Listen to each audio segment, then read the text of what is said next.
Han, do you want to read a book? All right, let's do it. Let's do it, Han. All right, the sea lion's friend.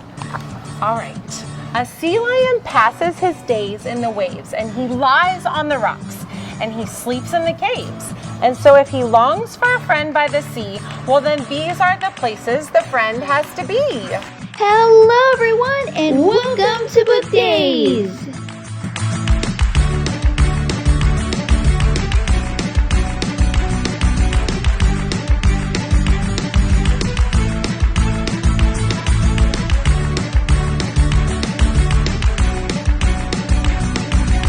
The adventure of the day is inspired by the book The Sea Lion's Friend, written by Ed Shankman, illustrated by Dave O'Neill.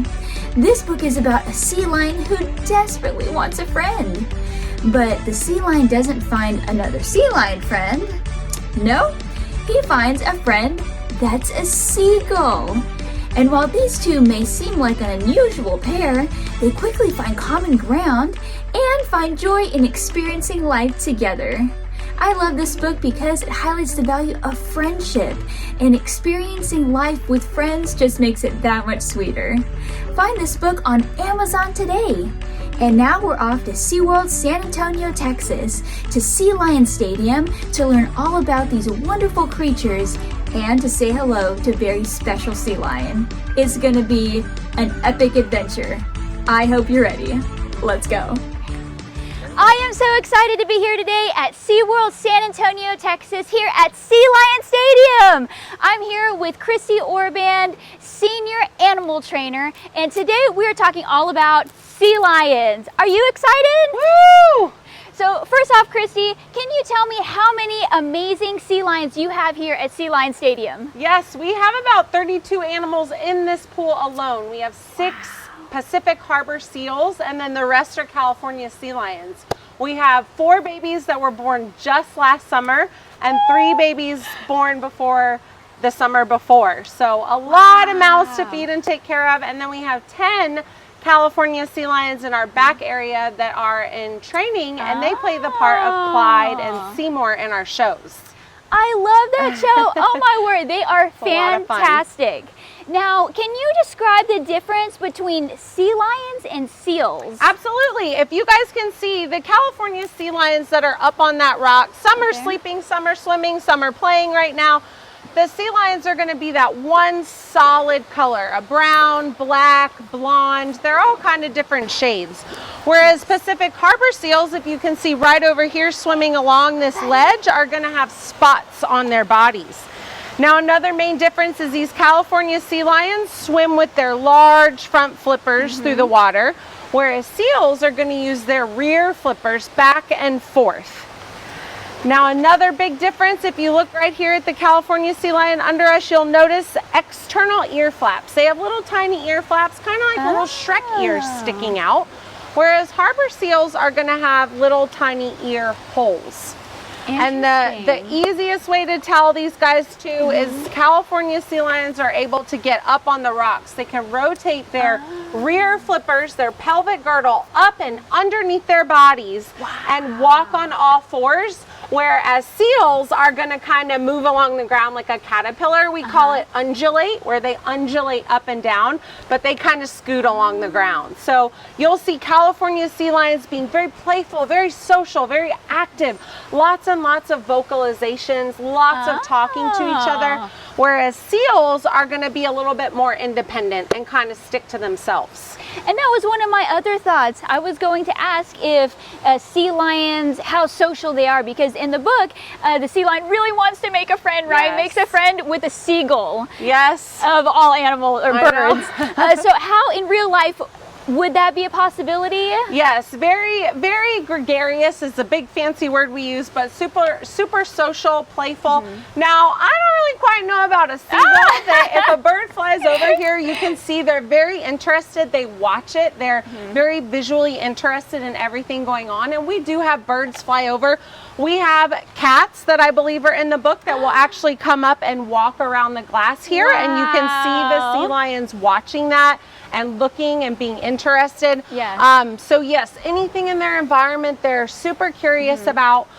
They will check everything out, and we actually also put toys in here throughout the day, enrichment devices for them to play with as well. So balls and frisbees and all sorts of different toys for these guys to interact with. So yes, very social and very curious. I have to ask, now that one sea lion over there looks almost exactly like the book cover. Do they pose like that very often, or is that any kind of feature that they do? Yeah, you know, that's a great question. Right now she is kind of sitting up, just relaxing. You can see her eyes are closed, so that's just a very relaxed, very comfortable in their home. That's what that pose is telling us. They're sleeping, they're taking naps, but they do that just when they're resting, and also they'll do that to warm up their body temperature as well. So something really interesting, when they're up on the rocks, they are thermoregulating or drying out, warming up their body temperature, and they'll also do that when they get in the water and kind of raise their flippers up, and that's a way to conduct that warm sunlight and warm up their bodies.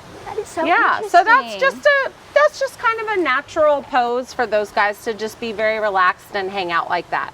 I love it. Yeah, we do too. We like watching them. They're super fun. So I have to ask, Christy, do these sea lions have mustaches?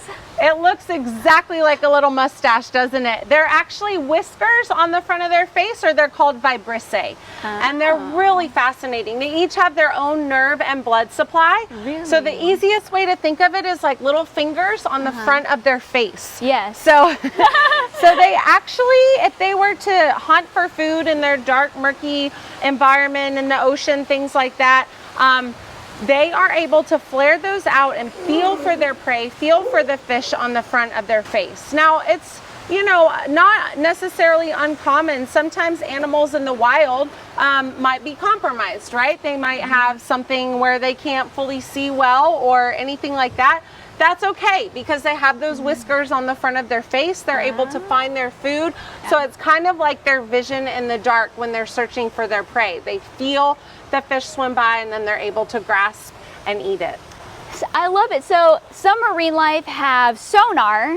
Yes. But this is kind of like a sea lion sonar. Yes, for them to be able to find their food when they can't see. Yep, these guys actually hear on the same frequency that you and I do. So when we think of whales and dolphins, they do not. That's that sonar you think of, that echolocation that they pick up those things through their lower jaws. However, these guys can hear on the same frequency. They respond to us calling their names. They respond to us saying the word good. That's how we tell them in the show, good grief, Seymour, good job, Clyde. Wow. So they actually can hear that. And then yes, if they are unable to see, vision's compromised, it's dark, then they have that backup, those vibrissae on the front of their face. So Christy, what is this friend's name? This is Han. He is an adult male California sea lion. Wow. He's 15 years old. He plays a part of Clyde and Seymour in our shows. Yes. And he came to us from Orlando SeaWorld. He was born out there and came to us when he was not even 2 years old yet, about 1.5 years, and he's been with us ever since. He is super gentle, very sweet, very forgiving animal. He is just wonderful, weighing in at about 550 pounds. Wow. Yeah, he's super cute. This is amazing. He is so big up close. Very large. Now, what are some of the pieces that you would tell our audience today, some of your conservation efforts, especially for the sea lions? Yeah, I think, you know, the biggest thing is the things, everyday things that we do in our lives, the choices that we make impacts these guys and their friends out in the ocean. So if you think about picking up your trash that you see off the ground, even if it's not yours, pick it up, dispose of it properly. We don't want it to end up in any animal's bodies, let alone out in our oceans. So if you think about trash blowing by, cats, dogs, animals in the wild, ending up in the oceans with our seals, our sea lions, our otters, any of those guys, we want to preserve this earth and their home. It's our home, but it's their home too. Yes. Which, and you know, we have a choice, we have an ability to do those things. They don't. They can't pick up our trash. So we need to make sure and do that for them.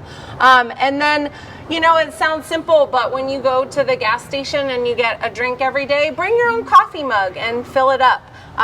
Bring your grocery bags to the grocery store, like I was saying, instead of using those plastics. Or if you don't have those, that's okay. Maybe ask for paper bags. Little tiny things like that adds up to make a really big difference when we're all doing it. That is so fantastic, and something so simple and easy we can do. And you mentioned food. How much do these friends eat? Oh, goodness. They can eat upwards of 35 pounds during the winter. They eat a little bit less during the summer because that's a biological thing. They're going through a breeding season. We call it rut. But they eat upwards of about 30 pounds of fish a day. Now, it depends on them. It depends on if they're a little 3-year-old California sea lion that is continuing to grow and needs to eat more food, or if they are an adult 18, 19-year-old that's kind of reached their body weight that they're going to maintain, kind of like us. Once we reach our metabolism, we know what we need to eat to kind of maintain that. And then it's divided up throughout different sessions throughout the day. So depending on our day, what we have going on, what they have going on, shows, interactions, things like that, they eat multiple times throughout the day. And they eat restaurant quality fish every single day.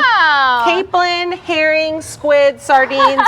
Herring is your favorite, right? Yeah. So they eat restaurant quality fish every single day. And there's no 3-second rule. Like, if it drops on the floor, we pick it up, we replace it. So just like we don't want to eat a hamburger off the ground, neither do they. Interesting. And I can see those ears that you were talking about. Yes, those are those external ear flaps. You'll also notice Han has this beautiful little blonde patch on the top of his head. That's called his sagittal crest. That's what allows you to know that he is a male, a large dominant male.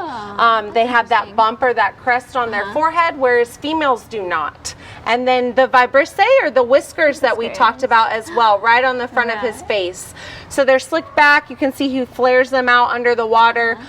Just like little fingers on the front of their face, they can move in all different directions.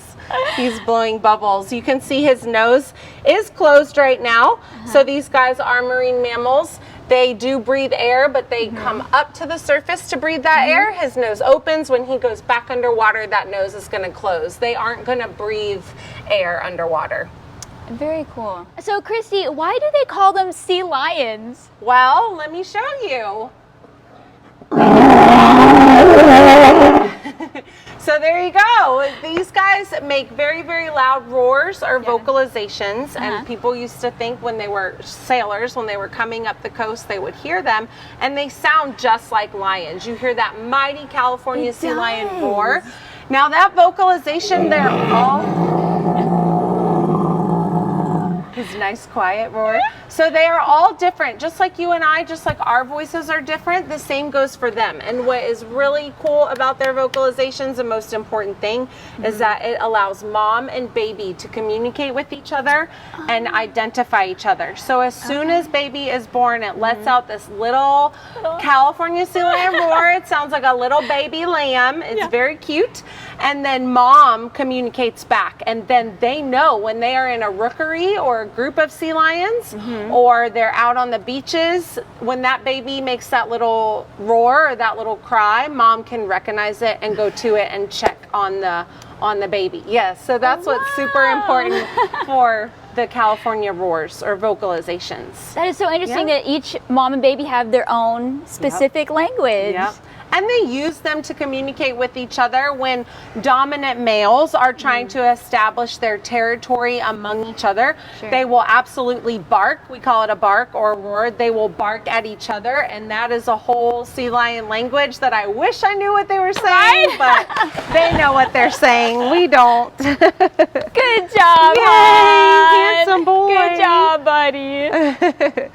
Christy, thank you so much for having me here today at Sea Lion Stadium with Han and all your wonderful seals and sea lions. It was my pleasure. I love sharing these guys with you out there in the real world. We hope that you get a love and appreciation for them just as much as we do.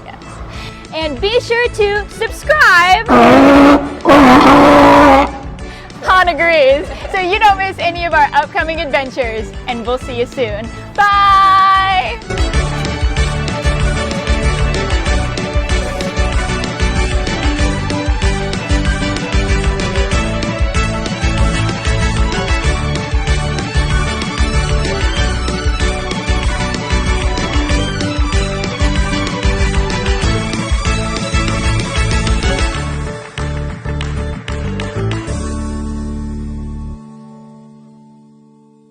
Want more book days? Well, the adventure has only begun. Check out these episodes and be sure to subscribe so you don't miss any of our upcoming adventures.